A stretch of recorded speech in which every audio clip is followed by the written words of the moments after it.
Today we're going to talk about the 3-bucket method, and it is the pathway that we use in many cases to map out how to create not only net worth, but financial freedom. And whether that's through real estate or the other investments, when you understand how these buckets work and how to apply them correctly, it's giving you a framework to be able to move forward in a consistent pattern, in a consistent way, so that you are hitting your goals and also hitting your retirement.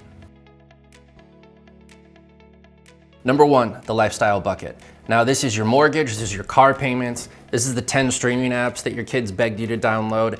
Everything that goes on in your life on a monthly basis, this is where it goes. So this is why it's so important that we look at our bank statements, that we look at our credit card statements, that we understand our budget, we start removing things that we know we don't need so that we can start applying that money towards some of the other buckets. Once you have it all in front of you, it starts making a whole lot more sense. The problem is if we just keep making more money, we just keep spending more money. So without the framework in place, that's usually what ends up happening. You scratch your head going, why don't we have any savings? Number 2, equity investments. Now, equity investments is the first bucket away from lifestyle. And the reason is because that's where you're trying to build the biggest nest egg.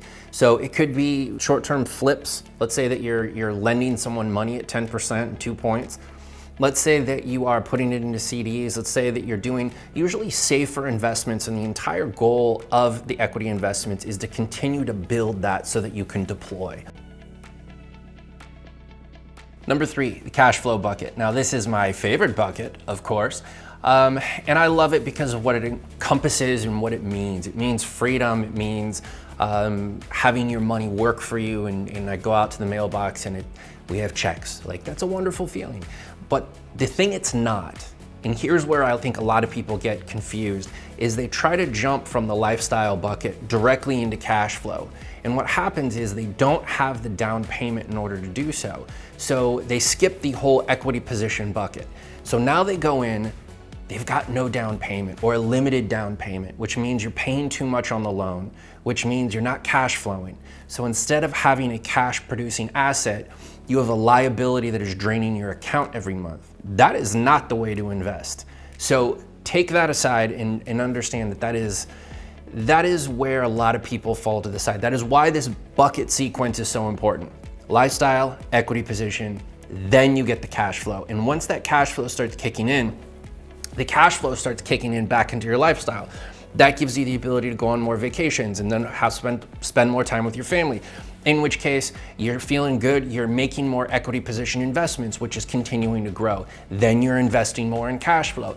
And you've created this circular pattern where now all of a sudden one is feeding the other. And when it goes, man, it gets going and it goes fast. So I would highly recommend get the framework in place so that you are completely dialed, you know what your goals are, and you as a family are working towards making that happen. So there you go, guys. That's the 3-bucket method. It's what I live by, it's what we teach, and it's done well for us. So I hope you enjoyed it. If you have questions on this or any of our other material, by all means, reach out. We're here for you. We're here to answer questions, especially as you're trying to decide which is the right path, the general partner, limited partner pathway, and what are the opportunities, what are the pitfalls, what are the things that you can avoid along the way as you continue to build your path to retirement. Hope you're having an amazing day. I'll talk to you soon.